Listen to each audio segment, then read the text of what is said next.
Hello, everyone. Welcome to the Green Effect Podcast. This is episode number 20. We've hit 20, and this is part 2 of 2 with Jerry Vander Eyken. He is the primary home inspector with Canadian Home Inspection Services. So in the first part, we talked about a bunch of great things. Episode 2, we get a little bit more into some of the things that he finds. So we're going to talk about radon gas and testing. This is a thing. This is real, and it's even mandatory in Guelph now before you can close on a new build.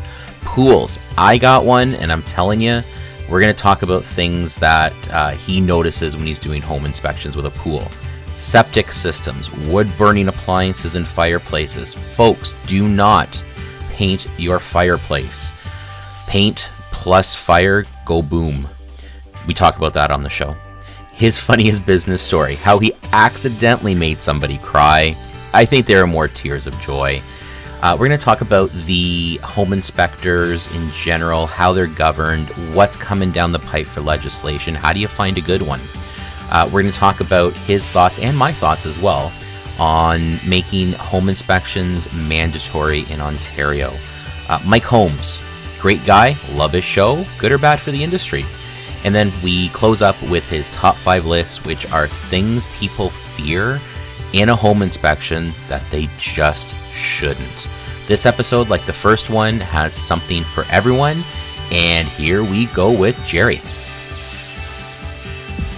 Welcome to the Green Effect Podcast. Finance, life, business, and everything in between.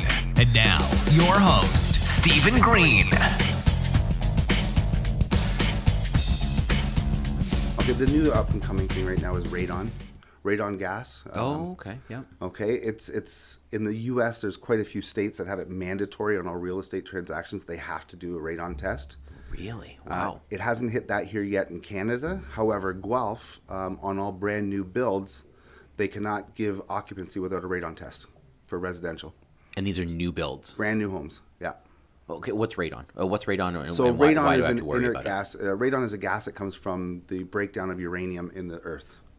Okay, and it slowly leaks through and seeps into houses. And again, because we're making houses so airtight, we're actually now locking it in. And so many people are now living in basements, we're creating a potential health risk. So right now, the science world with cancer treatment is deeming radon to be the number 2 leading cause of lung cancer next to smoking. Wow. And it's funny because you hear so much of this stuff, and you start to wonder. There's so many things that can cause cancer, and this and that. Listen, my dentist 10 years ago told me if you don't floss your teeth, you're going to get cancer, right? So you start to wonder: is it actually that bad? Is it not? But to your point, it just depends. It impacts people differently, right? Yeah, and I find the screening is a lot more today. So the statistics are going up because we're catching it faster, but we're looking for it more often. Yeah, and I floss more often now. There you go. So there you go. You're good to go. We're good. Okay, so talk to me about pools. Pools. Like, what do you see with pools? What do people need to do? I have a pool. I had a home inspection. It was in the winter. It just wasn't in scope, right? And fair enough. That's neither here nor there. But what do people have to worry about when they're buying a house with a pool? Oh, wow. So pools is actually, believe it or not, one of those things in the home inspection world where most people will never check it, most inspectors, right? And it's only because of, I think, more so because of the liner. They don't want the risk of a leaking liner where now they've made a comment and tag, you're buying me a new liner. Okay, it's unfortunate that the industry has gone that way where the last man in theory is the key. Mm-hmm. So a home inspector comments, oh, the pool's it's in good working order at the time of the inspection, the pump's working fine. Well, there's a leak in the liner. So the pool guy comes in and says, well, your home inspector commented everything's good, and it's not. Now all of a sudden it's a legal case. So that's why a lot of home inspectors will stay away from it. Yeah. Typically for myself, what I do on inspection for pools is I disclose I have no clue about the liner. That's one of those ones you're going to have to watch the water levels, and if you need to, bring in a professional that goes in there and looks for it. I will comment on patios around it. I'll comment on the edges, the trip hazards and stuff like that, and then a brief inspection of the pump and the all the systems that way, just to see are they in working order, how old are they, and stuff like that. Just try and give them an idea. Yeah. But in general, we usually don't comment a lot on pools. For me, it's fences. I want to make sure that the fences are in good order around a pool because I want to reduce my client's potential liability. Yeah. Okay, and the one area that everybody makes a mistake is they say, well, I've got my fence here, nobody can get in, but it's the other side of the fence. Yep. Right? If you have horizontal Well, slats. we learned that with ours, yeah. Yeah, if you have horizontal slats or the gap's bigger than that 3/7/8, 4 inches roughly, where they can climb into it, then it becomes a climb hazard and your risk is higher. I had one person tell me, I can't remember who it was, but I think it might have been the city, but I can't remember. If a little kid can fit their foot into the fence, so the old wire fences, Yep. it's a climbing hazard. It is. It's a ladder at the end of the day. Because there's a lot of, I don't know if grandfather is the right term, but I'm in Heritage Park. So there's a ton, all those homes were built with those nice wire fences. You can talk to your neighbors and you have no privacy. Well, we have a pool now, and so does our neighbors. Some we want complete privacy, but that was acceptable. Yes. You know, and it was all noted on our home inspection for sure. You know, fence was falling apart and need to be replaced. Like it's obvious, right? Anyone, you don't have to climb that fence; you can go through it, right? So it is important to understand that. So it's Absolutely. a good point. And we also look for any type of retaining wall system in the backyard if it's integrated with a pool. If it's leaning and stuff like that, that means it doesn't have proper drainage and it's going to collapse. And the last thing you want is a group of people laying down there and a wall falls over on them. Oh God. Right? They had that in Guelph at the park that they created in the south end. The bathroom wall collapsed and it killed a young girl. Right? So. Yikers. So it's the stuff we look for. It's really broad, but at the end of the day, we're pinpointing certain specifics within that. Yeah. I hate doing these podcasts, and I go home. I gotta go home and I gotta look at things, right? I gotta talk to my wife. We had a lawyer on here. I gotta go home and ask my wife, well, what about this, honey? You know, and I got the home inspector on today. Well, what about this with the pool, sweetie? Anyway. So I've got actually something else written down here that you didn't put into it. And this is more for the banking industry, believe it or not. Well, part of it. Septic systems on rural properties. Yeah, what are you seeing on those? So septic systems have a typical life expectancy of around 45 years, okay? But a lot of people like to, if they're, let's just say their parents are fighting cancer, they say, well, I want to get out to the country and give them some peace and quiet. Well, cancer treatment shuts down septic systems. So you have to treat people or teach people that when you do this, you need to actually make this system work by feeding it, right? You need to feed it a bacteria. Wow, had no idea. Okay. Yeah, so that's one of those things. But at the end of the day, the banking industry with mortgages, they want to know, is the septic system fine? How long do they have? Because if not, then we have to qualify our clients for potentially up to a $30,000, $35,000 septic system, depending on the area and how much land there is available. Because they're not cheap. They can be anywhere from 18 up to about 38 is the norm, the high side. Yeah, we'll see that on appraisals. I don't myself personally. I don't do a whole ton of rural stuff, but I know that comes up. Yeah, it definitely comes up. I mean, there's a whole environmental assessment that we have to do. Absolutely, it's not an appraisal. I think it's a questionnaire that we do, but that's part of it, right? How old is it? Rarely, sometimes, if we need to, can we get the septic certificate? Like we need to know where it's at. So it's a really good point. And actually, there's a subdivision here in Waterloo that has septic still. Really? Yeah, up in Colonial Acres. Oh, yes. Okay, that area. Yeah. They're all still on septic. A couple blocks over, they've got a sewer main that goes through, but they have no plan to get into that area and actually upgrade it. Really? Yeah. Wow. And a lot of those places up there now, they've taken their property over this many years and they put pools in. So now you've taken out your yard, and when your septic fails, now you're putting in that level 4 advanced tertiary system because of space, and you're looking at that $38,000 septic. It's interesting how, let's call it technology changes, but other stuff can't keep up. Again, right back to our house, 50-year-old home, and we had to have the main sewer line under our crawl space replaced. It had to be made, I believe it was smaller, because all the toilets we had and everything was a low, what's it called? Low flush? Low flush, yeah. Yeah. So the issue was they were too big and the stuff was getting stuck. So we actually had to do it where, I mean, not so to reduce the size. We had to reduce it a little bit because stuff was getting stuck. That's and it was also, it was sloping because it was original. Yep. So that had to be replaced a little bit. But the issue was the stuff was getting stuck because it was just too big, right? Interesting. Yeah. So, again, we've got these high-tech toilets that probably save us money, Yep. and then we had to have this stupid thing replaced in our basement, right? So at the end of 10 years, you save nothing by the time you did that. Exactly. Right? Exactly. Well, same with light bulbs too, right? You get the ones that are not environmentally friendly; they last the longest, or you get the other ones that are cheaper but Yep. are more expensive, but they save. I don't know, but Yeah. yeah. So the last thing they've got written down here is, again, insurability for wood burning appliances, that wet inspection. Is that still out there? Oh, Like yes. wood burning stuff? Absolutely. Wow. Yeah. I have 2 wood stoves in my house. Wow. Okay. Okay. We see quite a lot of them. So wood burning fireplaces, open face, or wood stoves in basements. Okay. I was just picturing just a stove, but yeah, fireplaces, absolutely. Yeah. Yeah, so that's an insurability issue. So a lot of insurance companies want that inspection done and documented. And all we're really doing for a visual, we're level 1. We're looking for combustibles. So distance to wood and items like that. Because a lot of people modify their fireplaces without knowing. Okay, one of the ones that I find the most where we tell people you're in trouble with your wood burning fireplace because somebody painted it. Oh no, you see that? A lot, yeah. Paint is combustible. Yeah. So you actually can't paint a fireplace that is wood burning. So are we talking like do they paint The bricks. No. They change the color of the bricks over to like a gray or to a white from the beige or from the brown. So once they do that, they've really deemed it now non-usable for wood. I'm a handy guy. I know you can't do that. Yeah. Like I know fire plus paint go boom. Exactly. What a lot of people don't realize is that wood, every time it gets heated, it reduces its flash point and it will actually ignite without a spark. Right? Just by the actual heat combustion. So that's why we're looking for those hidden chases, like or accessible, but it's in the back of a fireplace where it's modified, and you see it's uninsulated. So then we've got that hot burning fire.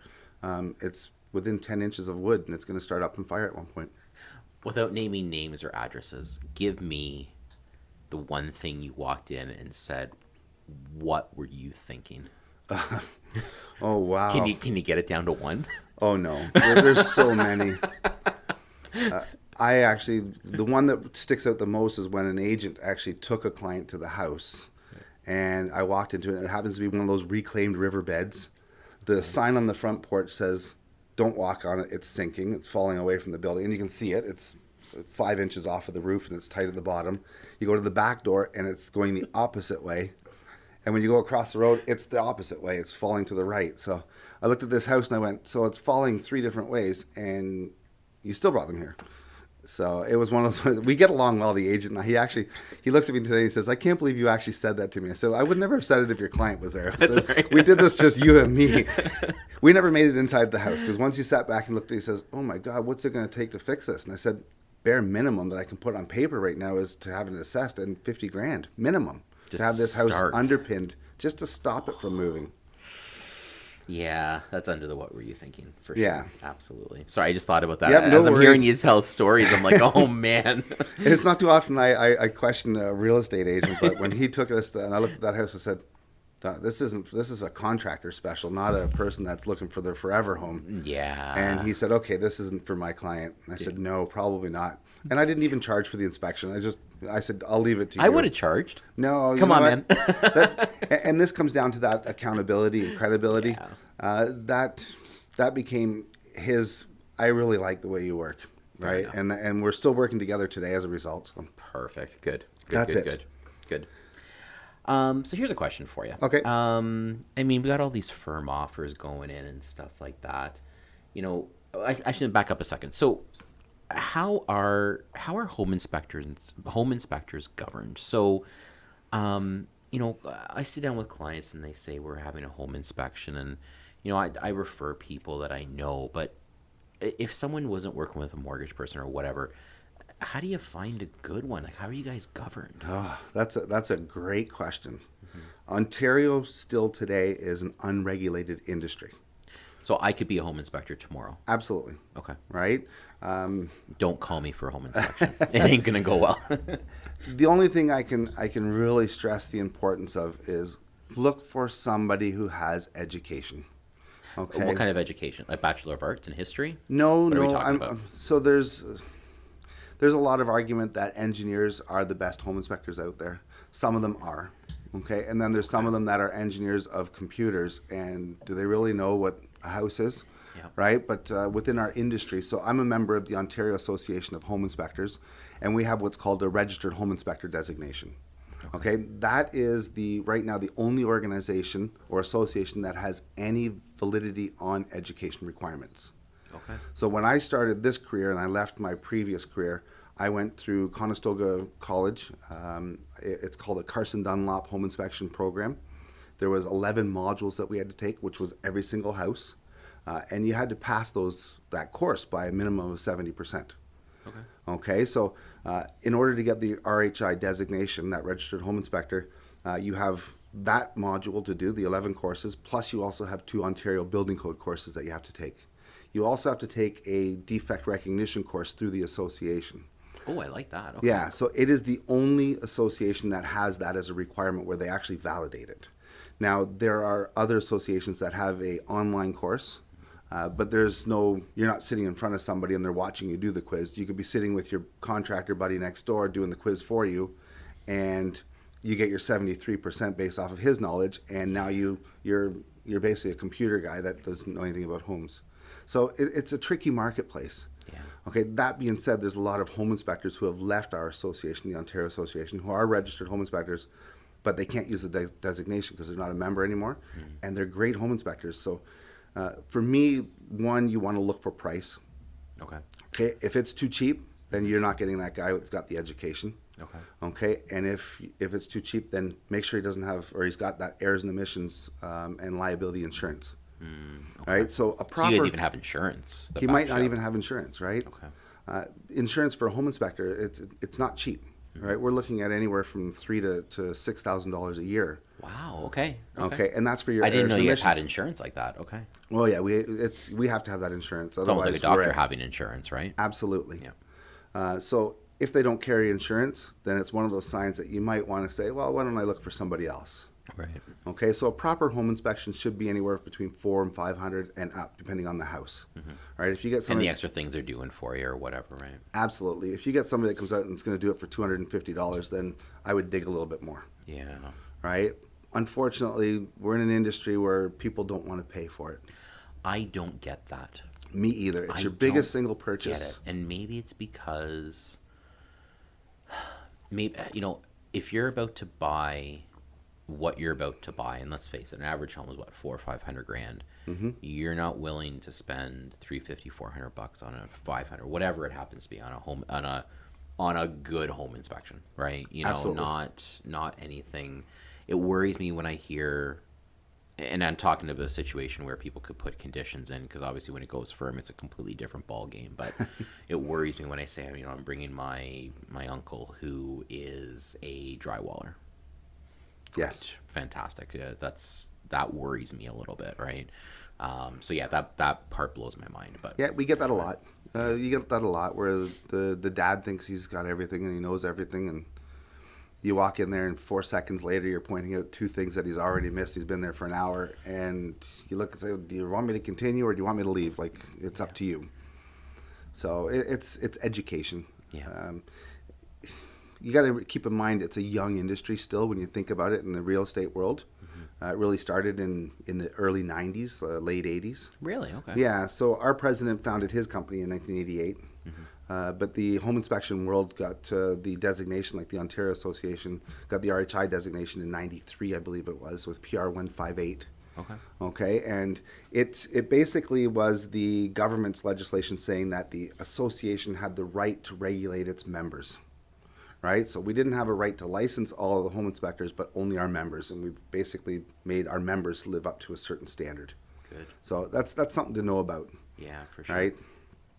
Now, do you think we're going to see legislation that says buyers must get a home inspection? I would love to see it for financing. I mean, let's just make this even. Why we need to do it this way. Now, I just had Brian Santos on. Yep. Okay, and we were talking about the same topic, and he said, as a real estate agent, though, and I get this, you want to get the maximum price for your client. I get that totally. But I'm wondering, like, what's more important? And I don't know the answer to this, but do you think we will Do you think we'll see legislation like that? You must get a home inspection or you must get financing or something like that. It's funny. I was on the board of directors for the Ontario Association and the Canadian Association. I think it was about 3 years ago is when I left the board. And one of my pushes with the government, with the licensing, because it is in the works. They've been working on it for, I want to say the last 10 years since I've been involved, was that if you buy a brand new car from Quebec and you bring it into Ontario, you require a safety inspection. Yeah. However, you buy a 20-year-old house, you do not need a safety inspection. And the representative under the government at that time, it was the Liberal government, it was Kathleen Wynne's representative, he says, but your car goes down the road at 120 if the brakes fail, it kills people. And at that point, I used the analogy that if there's a party on a deck and the deck isn't built correctly and it collapses, it kills people. You could add to that list for the next hour or two. Absolutely. Well, the irony is that in British Columbia, a deck just collapsed and there's 40 people in the hospital today as a result of it. No home inspection, I'm guessing. Well, I don't know the ins and outs of that whole deal, but it was just, it kind of came out and it played right into my argument. Yeah. So I was pushing for, there should be 4 things in a real estate transaction that you cannot waive to sweeten the deal, because that's at the end of the day, that's what they're doing. They're waiving home inspection, they're waiving condition of finance. It's the only 2. Yeah. They can't waive the other ones because they basically, the lawyers in the insurance world out trump them. Yeah. All right. So how many people do you know that went into deals in 2017, waived their finance condition, and the bank appraised it and said, you owe us $100,000 because we're not going to give you the mortgage for what you paid for it? Oh, yeah, I got that. Quite a few, right? Yeah. So this is the one thing that I pushed for, is that they should make it the law and just say you cannot waive your right. Yeah, I agree with you. And again, I know there's going to be 18 different arguments from the same number of people. I think the risk, my opinion, I think the risk to the industry is greater because of the way it goes down. Absolutely. The industry, I mean the realtor, and unfortunately, knock on wood, I haven't been in a situation where the client gambled. This is what we're doing. It's a $500,000 gamble. Okay, it is what it is, and they didn't get their house. Knock on wood, or we had to come up with a plan to make it happen. But this just can't be good. If you're the real estate agent, I mean, how do you do the best you can, and it's not their fault. We're not talking. It's not their fault. You do the best you can. Here's the marketable properties. Here's what we think it's going to come in at, and then it doesn't come in. Or, yeah. I mean, how do you feel as a realtor where the client didn't do a home inspection, and they're calling you 3 months later saying, we can't afford our house anymore. We have had to do this and do that, and the furnace and the roof, and it's yeah, it just, and again, it's not the realtor's fault. They're doing what they have to do to get their clients the house. It is what if you're a first time home buyer, this is where you're at, right? Exactly. But it's tough. It really is. And we could say that, we have to get the best dollar for our client. As an agent, and that's on the selling side, but what about on the representing the buyer side? Yeah. Now you're putting them into a house where personally that it's $30,000 more than it's worth. Yeah. And so there is a double side to that one. And the client knows, and everybody knows. Yeah, and I feel for the agents. We had a bigger issue out here. It wasn't our agents from Kitchener. It was more the Toronto agents coming out because they've got more clout, I guess. They've got more money behind them. Yeah. Just in the equity on their houses, the clients are coming out here and they're paying cash for houses, so it made it very difficult, right? And it's not a position I'd want to be in as a real estate agent, that's for sure. No, they really work their butts off. Easy. It's not, yeah, and again, it's not their fault. It's the market we're in. Absolutely. It's because I know the agents I work with work their butt off to try to make the client understand and feel kind of that they're doing the right thing. It's just the reality of the world we're in. Yeah, I agree fully. And I think if they did make it the law, then it would actually level the playing field, and they wouldn't have that other agent come in and say, well, we're going to waive them to sweeten the deal. Yeah. Right? I think if they made it the law, I think it would make it easier for everybody, buyers, sellers, agents, selling or buying an agent. So it would be better for the whole industry. It make me feel better. Consumer protection is what they're after. So protect the consumers. And that's my theory on that one. Yeah, and I deal with a ton of investors, more investors than I do owner-occupied individuals, and investors a different ballgame altogether, like totally different. So them we don't have an issue with, but the first-time home buyers, like my kids are 16 and 18. I don't know what the heck they're going to do. Oh, absolutely. Like, good luck to you, because I got to sit there with early 20s, early 30s, whatever, first-time home buyers and explain how this whole price thing works. And they think a pre-approval is, I can go firm. And I have to, education, I have to go through that with them. And even with realtors, too. Pre-approval is as good as the paper it's written on. Until we see the house. Exactly, because the house plays everything. Absolutely, right? So, anyway, yeah, I hope something comes in, and I think that consumer protection is a really good point. I think that's really what it comes down to, right? So, that's exactly what it is. What other legislation do you think would help, the home inspection industry, just the industry in general? So what they're looking at with the legislation is that all home inspectors are going to be licensed through the Ontario government. Okay, that's actually what they're doing. They're going to make insurance mandatory.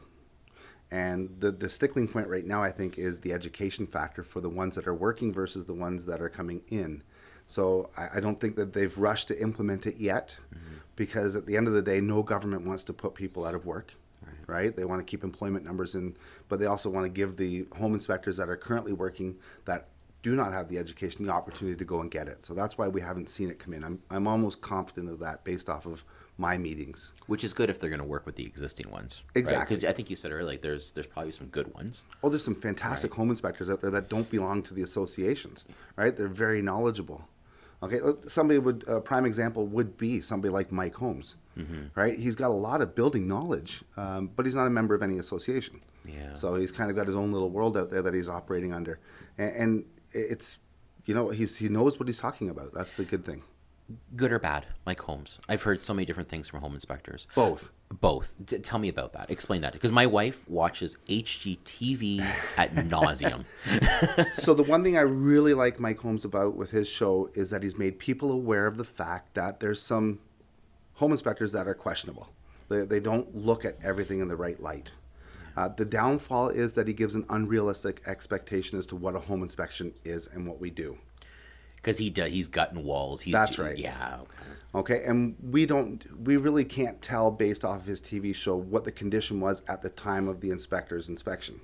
So our liabilities or our liability is based on what we could see. Yeah. Okay, so when he gets in there, if the homeowner was to pull the drywall off, now he walks into it, they don't have to tell him that it was there when the home inspector was in there. They can say, well, it's like this, and he can say, well, how did he miss this? So that's the one aspect of it. The other one is that when he's finished his show, the whole house is brand new. So it's got brand new kitchens, it's got brand new flooring, it's got brand new, and that's not realistic. So our clients are going in there assuming that that house is going to be brand spanking new, and it's not. It's 30 years old. Yeah. So that's the downside of it. But when it comes to his argument, I don't disagree with it. Yeah. Right? So he's kind of that double-edged sword. He's good and he's bad. Yeah. I mean, it is a TV show. It is. Same with the flipping shows, right? Exactly. Like, it's always the shock. That's what sells. Yeah, and my numbers side, I'm like, okay, guys, I know you think you made $20,000, but don't forget about this expense and your capital gains and you know what I mean? I'm thinking, wait a second, I know you didn't actually make that much. So exactly. But everyone thinks because it's on TV and it's cool and whatever that it's real. We can, exactly. So I think having a realistic expectation of what you're watching, right? Yep. So. Yeah. All right, so let's move on here. Funniest business story. Oh. I'm sure as a home inspector, other than your real estate agent buddy there, what do you got for me? Oh, wow. The one that sticks out the most for me, I talk a lot in my inspections, right? It's one of those things, education to me is everything. I'm there to do inspection on the house, but I'm also there to educate people on what to watch for, how to maintain it, and stuff like that. I remember I used to close out my inspections coming out of the attic space because we start in the basement, work our way up. Young lady, just new into the country. It's her first house. So she was excited as could be. She was bubbly. She was bouncing. She was laughing the whole time. I came out of the attic and I said, well, I got good news and bad news. What do you want first? And she started to cry. And I'm sitting there going, oh, no, you don't have to cry. So it was one of those things. And she says, well, what's the bad news? I said, the bad news is you're going to have a mortgage tomorrow. I said, the good news is that there's nothing in this house that says run. The attic's in great shape, nothing structural. And from that point on, she started to laugh, but it was just one of those things that stuck in there. It's like, oh my, what did I just do? I just burst her day. She still calls me today. This was 7 years ago. She still calls me today. So it was one of those things. It was so funny at the time, but yeah. Yeah. Oh, that's funny. Oh man. Yeah, I can just imagine. I have done that before where my wife says this all the time. Apparently my sense of humor, no one else really shares. So yes, we should be British. That's right.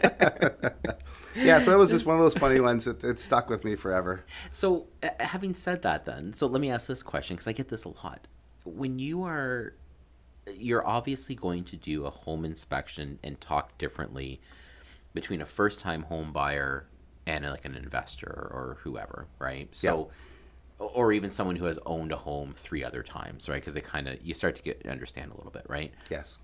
How do you handle your first-time home buyers who really haven't got a clue? They're excited like that young lady, right? How do you handle those inspections differently? You tend to slow down a little bit more. You spend a little bit more time with them on each section of the house, right? So we break the house up in components. So electrical, heating, plumbing, basement structure, attic space, and then through the interior, right? We tend to spend a little bit of extra time in those sections and just talking about it, explaining why we're looking at stuff.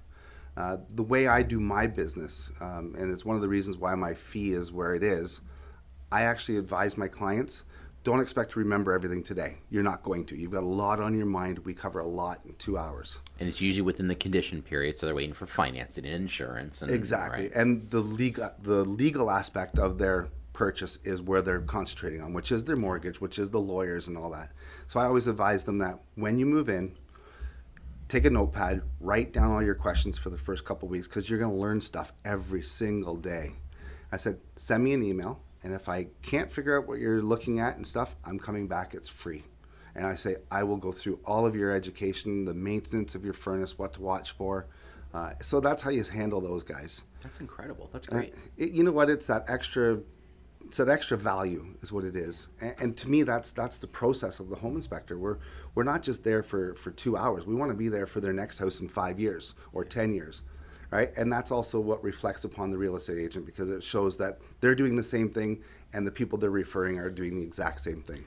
You're darn right. I think you hit it on the head there where I think the people who, and I mean, I asked you at the beginning how you've been kind of successful. I think the people who get that, the people who understand it's not the term turn and burn. You know, if you're actually in business to build that relationship and make your partners look good, right? You're going to have a client for life. Absolutely. No doubt. And if you're opening the door for them to reach out to you after the fact, yeah, absolutely. Yeah. Well, it was one of those things I learned from an agent at the first year of my industry, of my business. There's called farming and then there's called hunting. You hunt your client and then you farm them, right? The farming aspect is you grow as a relationship with them so that in 5 years or 10 years, they feel comfortable calling you back again. Yeah. Right? And that to me, it stuck with me because that's who I want to be. I want to be that person that they feel comfortable calling or referring to their kids and say, here, this is the guy. He did our house and you're going to use him. Yeah. And I've had that quite a bit. And how much, and from a business owner standpoint, how awesome is that feeling? It's the best. You know, because I think as a business owner, you kind of have to sit back and say, am I getting this right? Like, am I doing this right? And sometimes you have some stuff go on and you got your ups and downs, but you hear that and you're like, all right, I'm doing something right. The business is operating the way it should be. Exactly. Right. So, if you get growth year over year and you maintain your client base, that's the key. Absolutely. All right. Top 5 list. So the top 5 list for you is top 5 things people fear in a home inspection that they just shouldn't. Wow. Besides the obvious, what we talked about earlier, that mold and that asbestos. Okay. Right? Understanding the characteristics behind it is the key. Okay? The other fear is that the house is going to collapse on top of them because we're not doing our job right. All right? It's just, they always have that fear. Well, you can't see it. Well, we look at the signs and we look at the symptoms, right? So you can see cracks from the exterior on that foundation, cracks transfer all the way through. Measuring a crack from top to bottom is the key. That indicates movement. If it's a shrinkage crack or if it's an actual movement crack. If it's a movement, then it's bigger at the top than it is at the bottom. So what kind of crack is it is really what it comes down Exactly. to. Don't worry about the crack if it's not a concerning one. Exactly, right? So our foundations have reinforcement bar going through it. So the crack that we typically see is non-structural. It's just a shrinkage crack. Yeah. Okay. The other one is that we're going to tell them to buy a house that they shouldn't. Well, that's not our job. Our job is not to advise people to buy or not buy. Yeah. Our job is to educate them on the condition of the house at that time for the accessible, visible items. That way they can sit back with their agent, with their family, and say, what do we do? Like, what's the best advice you can give us? And we had that with my wife, and I had that with our house we live in right now. We knew the fence. We knew all these things had to be done. That's right. We're going to buy the house. Right? Exactly. We knew, right? So that's a good point. And the other one, the other one that I find a lot is the seller disclosing everything properly. Right? They know about these hidden things and they're not telling us. You get that all the time. It's I hate to say it, it's unfortunate. It's the state of our world today. Right? And I even commented the one, I said, well, they probably still would have bought the house if you told them. I said, now you've upset them. Yeah. Right? Because now their stuff is damaged. Instead of them knowing about it and knowing the extent of it that then at the end of the day, we're humans. We're realistic. Right? Certain home inspectors say things differently than others, and that's usually what creates the tension, I guess you could say. Yeah. Right? Do you clearly say it? Do you say it in a manner that doesn't kill the deal, as we like to call it? There are certain houses where I stress, there's structural in here, and this is where the money is. Unless you can't afford it, you might want to consider something else. Yeah. Right? But I'm normally talking to the agent first. Right, so that they know, and I give them the opportunity to say, you know what, he's found this structural defect, it's over here, let's go, he'll talk about it, and then you and I are going to talk. And if we make it out of the basement, I'll be surprised. Right, because when I call a structural deficiency, typically the agents know, it's serious. Structural is bad, yeah. Structure's where the money is, Yeah. right, and that's the reality. Everything else, you can upgrade a house for $6,000-$7,000 depending on the size of the house, rewire the whole house. Right, so do you run from a $500,000 house because you need $3,000 worth of electrical? Maybe not. Yeah. Do you run from a $500,000 house where you have a minimum of $50,000, so 10% in structural? Exactly. It's relative. Yeah. I think it's relative to the price of the house, and then what actually. Yeah, I get exactly what you're saying totally. So those are the fears that we have, right? It's always the biggest fear is that, did we miss something as a home inspector? And we're human. Like I said, we're human. Sometimes we miss things. Sometimes we make mistakes. Accountability after the fact is how it's really handled. I think the one thing I've learned, and and I didn't know you when my wife and I purchased our house, so we had used a different home inspector, someone who's really good, and there was stuff we found later, and I think one thing we all have to remember, and there was nothing wrong. They didn't do anything wrong at all. It's one of those things where it's still like mortgages, home inspections, realtor jobs. It's still a human process, right? So can you get every single thing in a home inspection? I know you're not, because you just can't get everything, right? In a mortgage, can I make sure I don't miss one darn thing from beginning to end? No, it's just, we're human, right? Yep. So I think with a home inspection, you're right. I think sometimes people think you're going to catch every single thing, and I'm not going to have any problems for 10 years because you did the inspection. It's just not the case. It's not real. Things change. When I say things change, I mean, weather, that windstorm we had last year where everyone's shingles went flying. Yeah, right. So that's not a bad home inspection. That's just your roof, right? That's right. It's not going to maintain. So I think sometimes people have to understand that. And I think the longer you're in business, the longer you have that appreciation.